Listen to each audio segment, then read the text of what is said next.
This is Popping the Bubble with hosts Sandra Ponce de Leon and Pete A. Turner.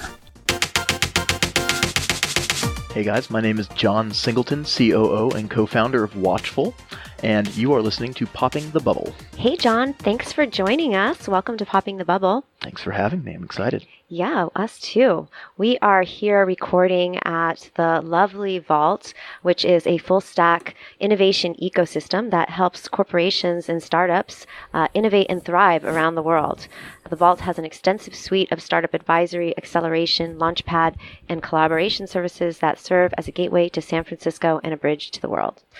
Thank you so much, The Vault, for hosting us. We love being here, and this is a great place for community and collaboration and innovation and acceleration of startups, so we are all about it. So anyways, John, we met here at The Vault. You're a Vault member. Tell us a little bit about, you're the founder and CEO of Watchful IO. Co-founder and COO. Oh, and COO, sorry. Most of the letters are right. Correction, COO. What is Watchful IO? So Watchful is a real-time pattern matching platform. Effectively, what we do is we route data in real time based on patterns in its content. So you might have heard of data pipelines like ETL, extract, transform, load. I have not. Yeah, it's like a pretty much the most common big data paradigm for building like data pipelines. You extract the data from some producer where it's from, you transform it to where it's now usable or understandable. It could be something as simple as like changing a date format from 24 to 12 hours, all the way to doing some math or aggregate level transformation, and then loading that into some data lake or data warehouse to be called upon applications to figure out what it is. We are evangelizing what we think is a new way to think about data pipelines is instead of ETL, SFD, stream. Treat everything as one giant stream of heterogeneous event-level data. Filter, ideally using Watchful, that data in real time to then drain into data sinks. That could be a database, an application, like a SIM environment, a microservices, a suite of microservices, whatever's designed to consume this much smaller specific part of this much larger data stream. And so it sounds like what you're doing is you're using some kind of artificial intelligence or machine learning to be able to extract all that? So, no. Oh, okay. It's right now it's static. It's based on a concept called regular expressions. For the engineers in the audience, I'm sure they're very familiar with what a regular expression is, but basically it's a way to define a pattern in text. It's more than just Sandra or John, just looking for this specific string or specific words. It could be Sandra and John, and anything that looks like a San Francisco area code, or anything that looks like a phone number, or anything that looks like this range of IPs, for example. It's much more powerful pattern matching than just looking for a simple string. Mm-hmm. And so it's used commonly like in cybersecurity for signature-based indicators of compromise, like you looking at network traffic and that things coming from maybe like really naive examples, things coming from this IP address are bad, therefore stop that, or throw an alert and have a security engineer to then go investigate, is this an attack or was this an attack or something like that. Mm-hmm, mm-hmm. So who are your primary customers? Are they more on the security side? Yeah, so we have a ton of use cases. We're focusing right now on cybersecurity, specifically around denoising security streams like syslog data, network traffic, and things like that. Talk a little bit more about that, though. What is all your machines producing tens of millions or billions of lines of log messages. Basically, this is what happened, this is what happened, this is what happened, right? And a lot of times that data is not always actionable. So you have these tools called SIEMs, Security Information Event Management Systems. The big player in the space is Splunk, but there's a number of others, Alien Vault and some others. And so it turns out that you don't need to know necessarily that system fan A is on. That could be an example of a log message that gets sent. And you might have 100,000 system fans that are throwing one event every second saying, hey, I'm on. Who cares, right? What does matter is that you need to know that your system fan A is off. So what we're doing is we're sitting in this operational stream of data, all this log data, before it hits any index like a Splunk or an Alien Vault or anything like that. And we're able to then route these quote-unquote noisy pieces of data to like a cold storage environment, something like Amazon Glacier or S3, or Google has like their nearline storage or whatever it's called. There's basically orders of magnitude cheaper storage environments, and then keeping it out of your expensive compute and storage, basically on the wire in real time, and being able to speed up your downstream systems, as well as reduce the amount of clutter and potentially the cost of having to store all this quote unquote noisy data. Effectively, like what we like to say is we separate signal and noise. As long as you can define what signal is, or on the corollary, define what noise is, we can then split that out into as many different data syncs as you need for a particular use case. How do you explain what you do to your mom? Yeah, so legitimate question, because that was like for the first year of the company, it was like, okay, can I get my mom to understand why this is valuable? And the answer is we're pretty darn close. What we do is we route data based on patterns in the content, and effectively we split signal and noise. And the thesis being that at scale, noise is expensive to transfer, compute, and store. So if you can, so your company actually separates out the noisy stuff, the stuff that's not meaningful, and so you really only have to pay the storage cost for what is meaningful. Correct. That's a good way to put it. We're able to like denoise like those streams of information and split it downstream. Got it. Okay. And so how do you make those determinations? So using regular expressions. That's kind of our bread and butter, and the core piece of technology that enables us to do what we do. Basically, we're able to, at a very low level of the chip, be able to do very high throughput pattern matching, so we can keep our real-time guarantees for hundreds of thousands or millions of these expressions in a linearly scalable way. So you define basically what is signal, or on the corollary, what is noise, and you can consume that, or what is not that, right? So right now, where the product's at today is you have to define that it's static. It needs to be this thing, and you have to know what it is beforehand. We're working on some things like being able to take in data and then highlight or deselect certain pieces of information, then create a pattern based off that. I now need to filter or not filter on this, and then definitely as we focus on this, separating signal and noise. Kind of messaging and use cases, the obvious play, like you alluded to earlier, having some level of machine learning or AI on top of that to help discern and separate signal versus noise going into these environments. What if the client doesn't know the difference yet between signal versus noise, because they've not been able to push through all this stuff to, they take a stab, you're starting, but losing signal is more expensive than storing noise, right? Absolutely. So that's why cybersecurity is kind of like our first, our beachhead here, because first off, it's a tool. Regular expressions. I want to point out that my voice sounds incredibly nice today. It sure does. It's a little deeper than normal. I need to do some voiceover work. Radio voice. Right. Yeah, it's kind of sexy, Pete. Got that little baritone action going on. Something's happening. Yeah, maybe I'm maturing finally. But I'm sorry, I interrupted you to wax poetic about my voice today, but please go on. You're enjoying your voice, listening to your voice. I am. So that's a great question. So that's why we picked cybersecurity as kind of our beachhead. Regular expressions are just a tool of the trade.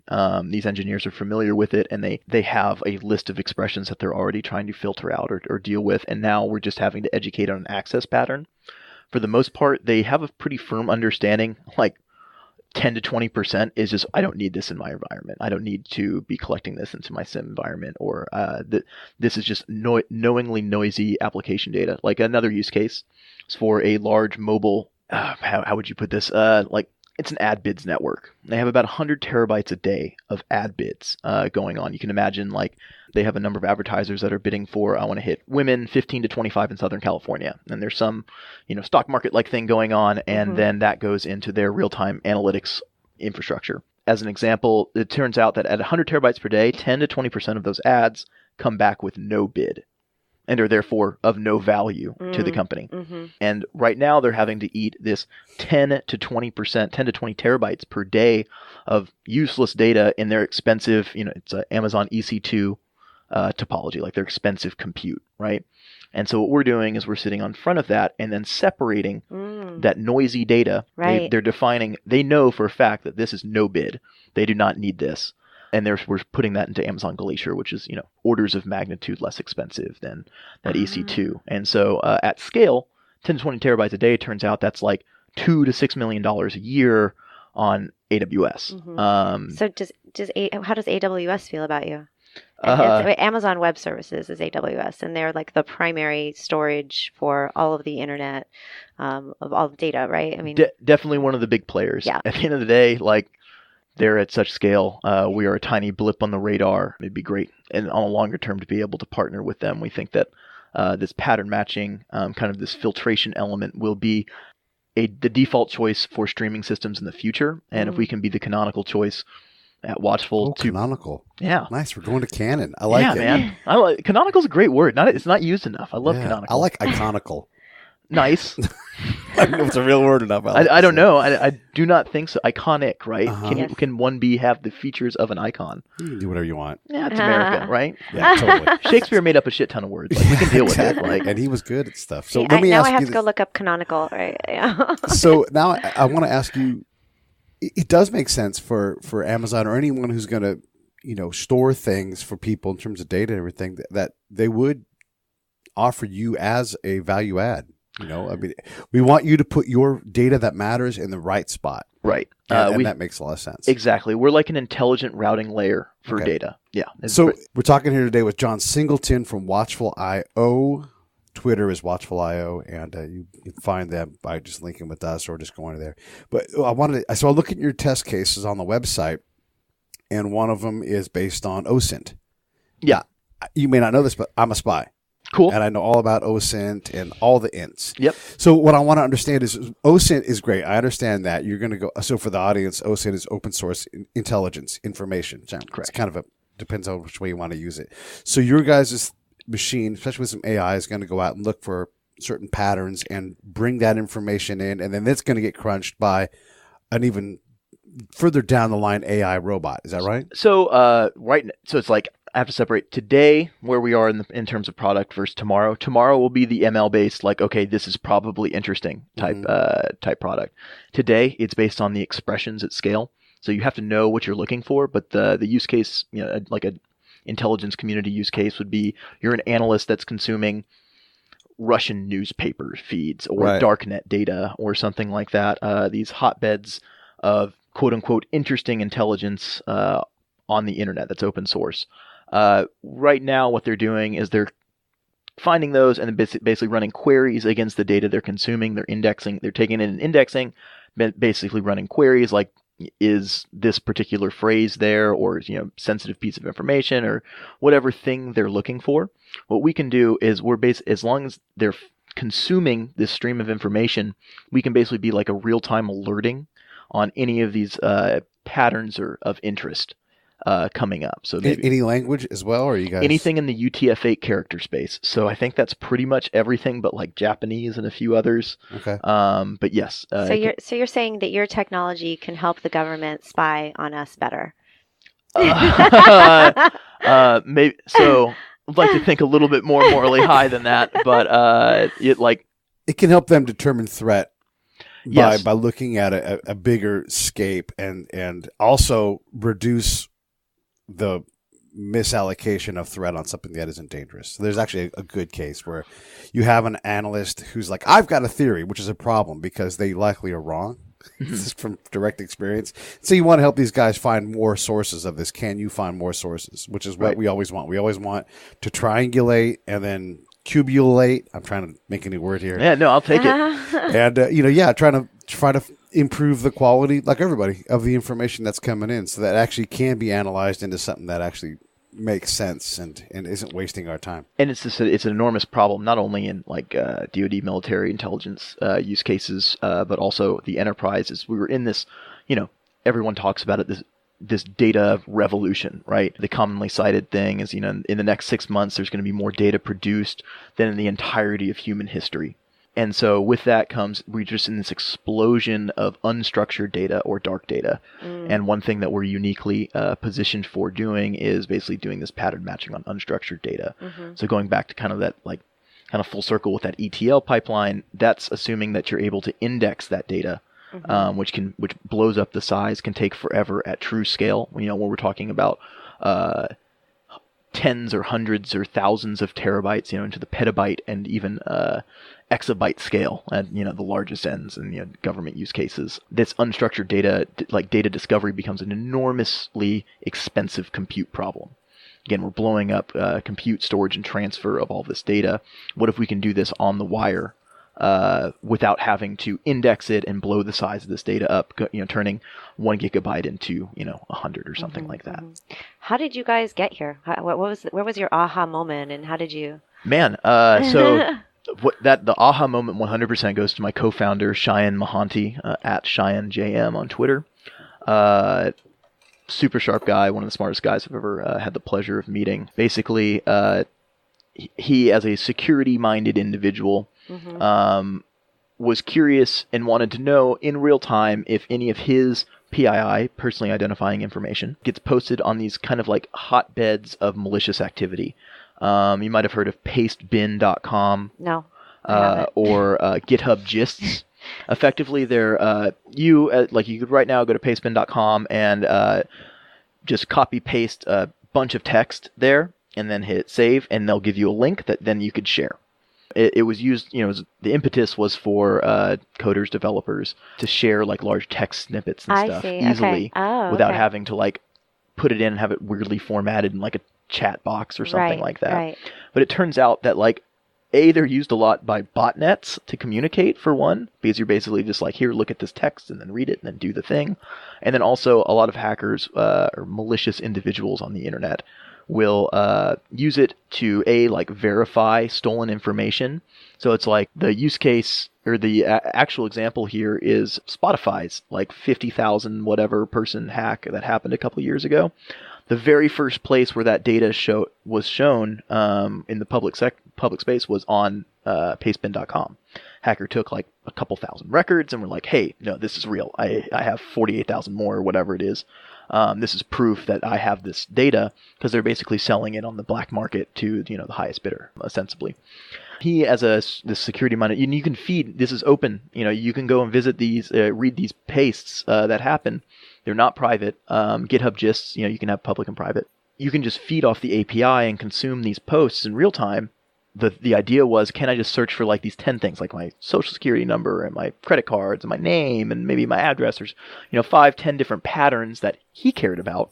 And he actually kind of like in a little weekend hackathon and over a couple weeks kind of built an open source project called PasteI, which I think still exists on Hey everyone, this is Sandra from Popping the Bubble, and we're coming to you from The Vault in San Francisco. What's The Vault? Well, thank you for asking, Pete. The Vault is a full-stack innovation ecosystem and collaborative workspace. Full-stack innovation ecosystem, collaborative work. That sounds super techy. Well, you're right there, Pete.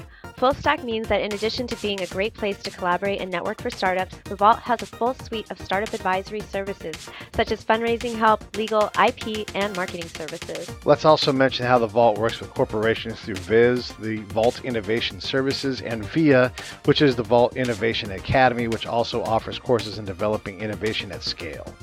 The Vault celebrates innovators from around the world and provides entrepreneurs with the right tools and support to grow better and faster. This segment of Popping the Bubble is brought to you by The Vault. Thanks to Kevin and his team for all the amazing work they do to fuel innovation in Silicon Valley and across the globe. Which I think still exists on GitHub, and it's a really trivial thing to do for one person.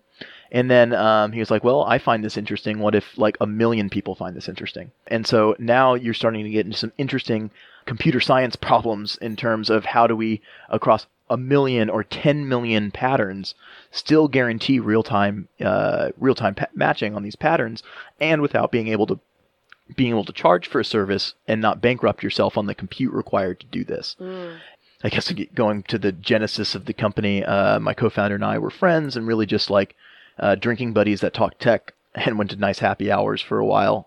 In September 2016, I get a Facebook message at like 3:18 in the morning it says, holy shit, it works. and a terminal screenshot. And at this point, I have no idea what he's talking about. I can't, glean any information from this terminal screenshot. So I'm like, cool, dude, talk to you tomorrow.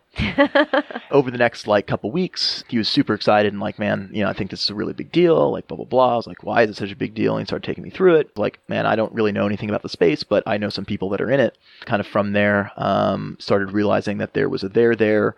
through taking it through a couple like trusted technical people that I knew. From there, we started like building a company around it. We got our first few clients and first like narrowed down of use cases. And honestly, the hardest thing of the whole journey was figuring out, like exactly like you said, how do I explain this with my mom to my mom while still like understanding and being able to convey value. And it really went from this deep, and I quote, and he'll kill me for saying this, very early from my co-founder is like, all right, man, you need to walk me through like, why would a business buy this? Dude, because this shit's hard, man.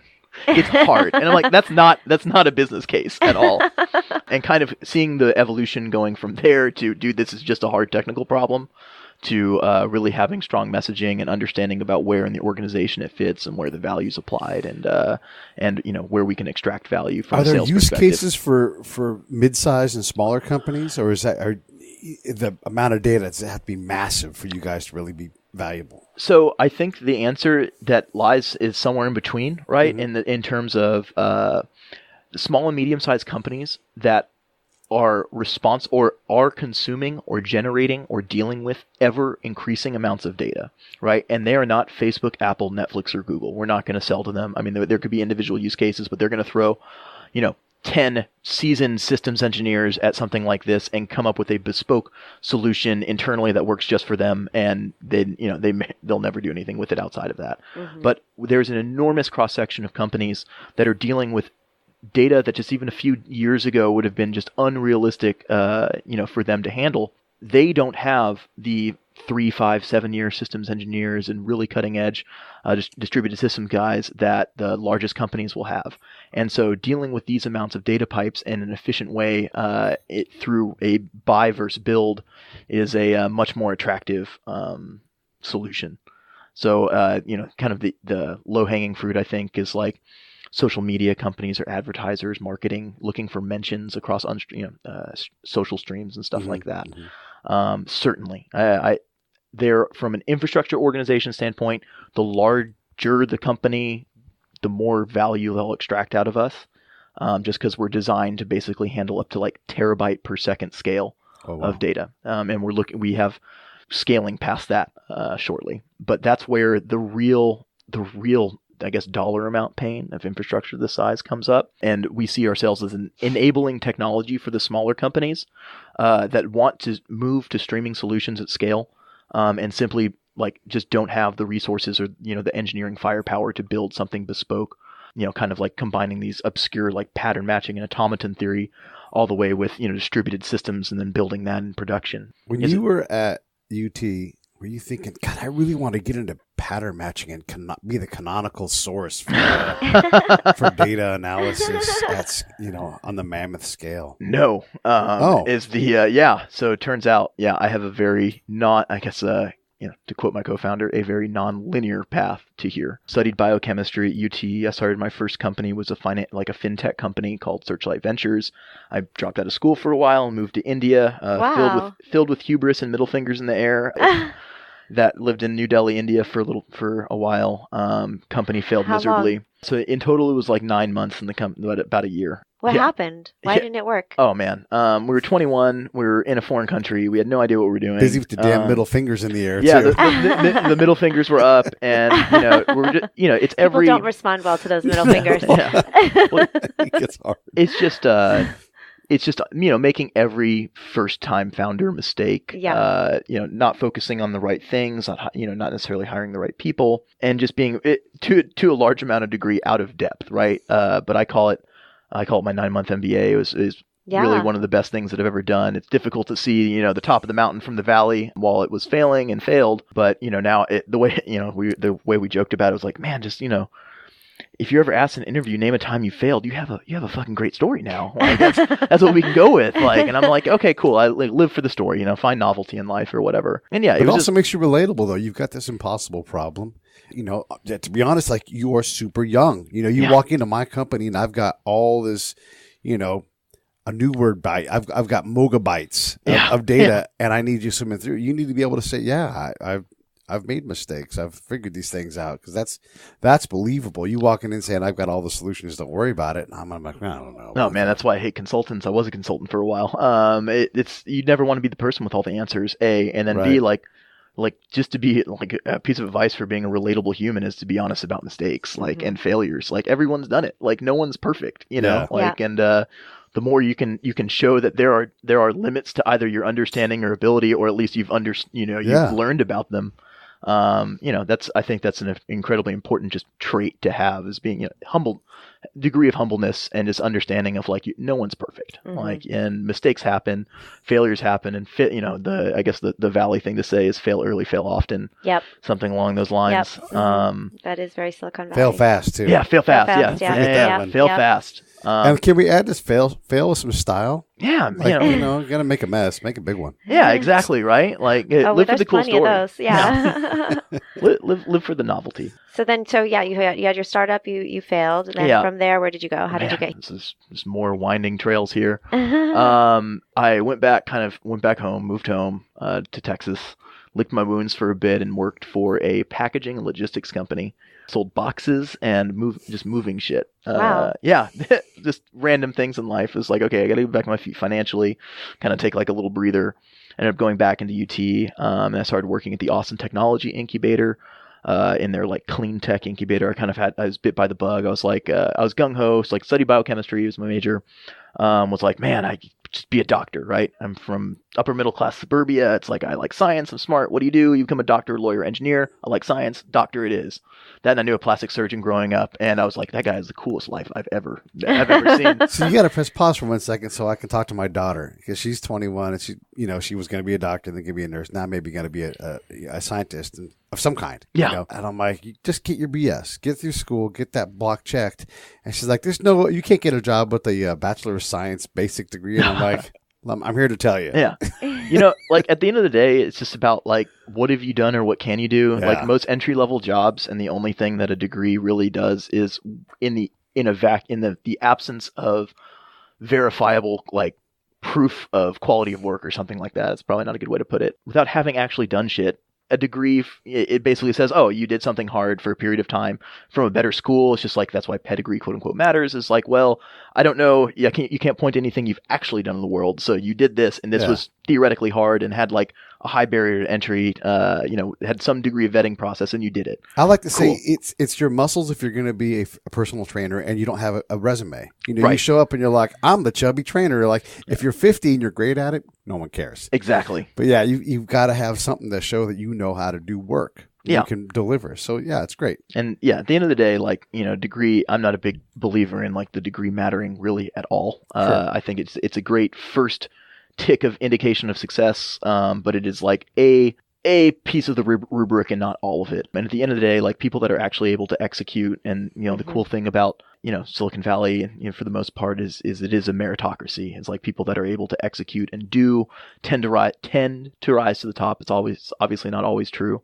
But here, more so than most places, if you can do it, no one cares if you have a degree or not, or what you studied, or what your GPA was, or if you even went or even graduated high school. Are you a badass coder, and are you delivering and like pushing and it works, and people can say that it works, and you have get 1 million stars on GitHub? Congratulations, you just wrote your own destiny. Mm-hmm. And there's very few places in the world that really do that. Do you feel that that's a stark contrast from the culture in Texas? Oh man, not necessarily. I just say it's through the amplification of the startup, like quote unquote lifestyle, I guess you find out here, and the mentality, which is just driven by, obviously tech. Like in Texas, tech is not the number one industry, right?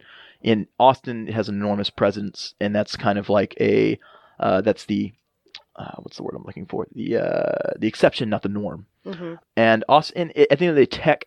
Period. I think it's a better way to put it. Like tech in general is a meritocracy. It's the older industries that simply are, the more buttoned up ones, like coming from Texas, oil and gas, finance, things like that.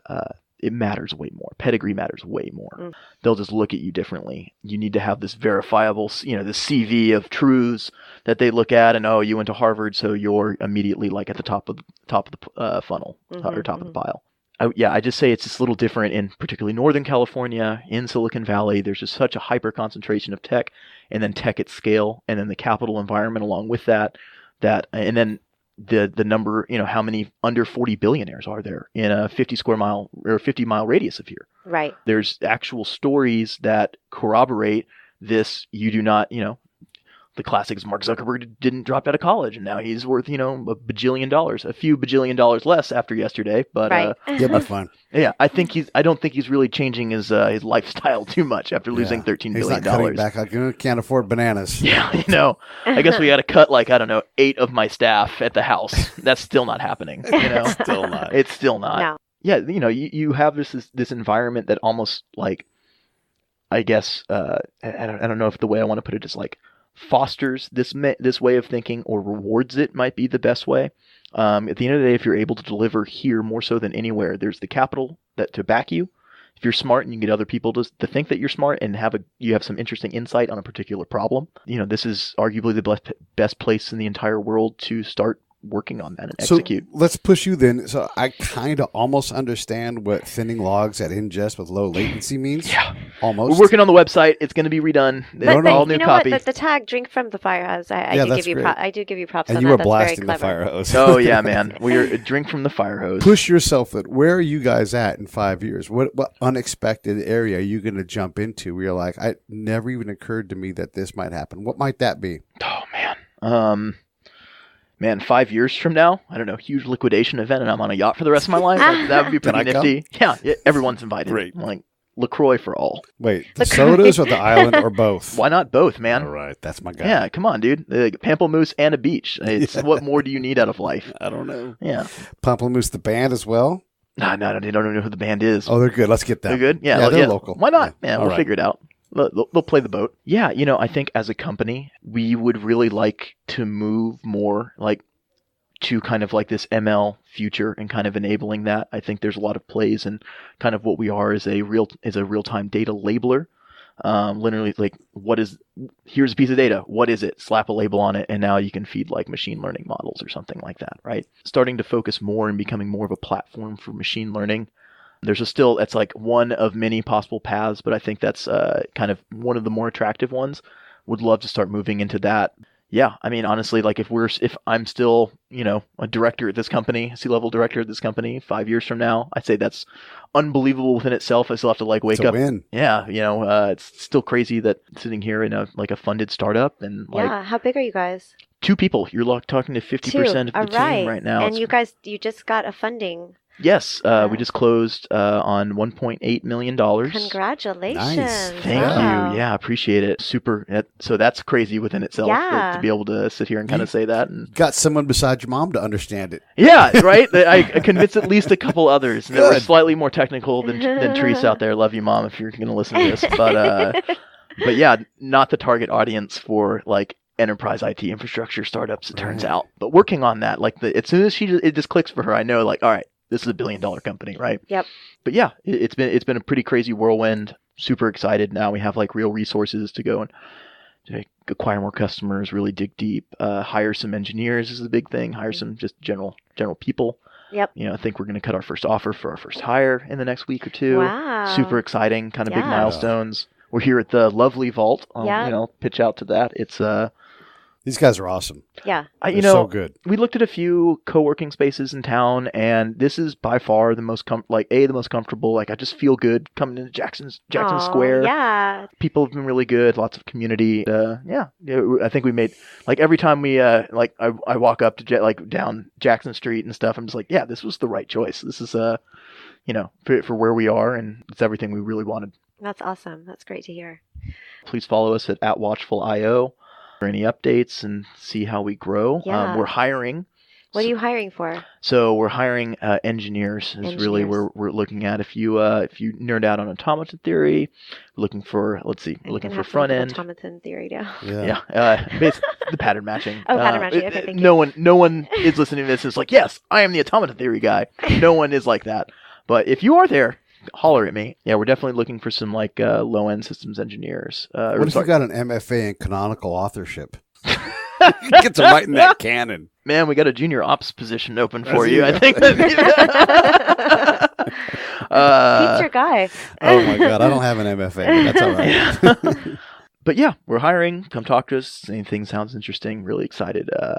We're funded, so we can pay you, and we're really looking forward to seeing kind of where this is the beginning of the journey. I think been like a year and a half bootstrapping, getting everything going, and now like we're throwing real resources at it, and hopefully we're going to do some cool stuff, and you guys will 5 years from now we can have this conversation again. And well, I'm here, so that's crazy enough. So yeah, right on. Well, it's definitely been a great conversation. We will be watching your trajectory. It seems like you really are onto something cool, new, and differentiated. Wish you much success. Yeah, really appreciate it. Thanks so much for having me. Really enjoyed it. And yeah, anytime. All right. Thanks, John. Yeah, of course.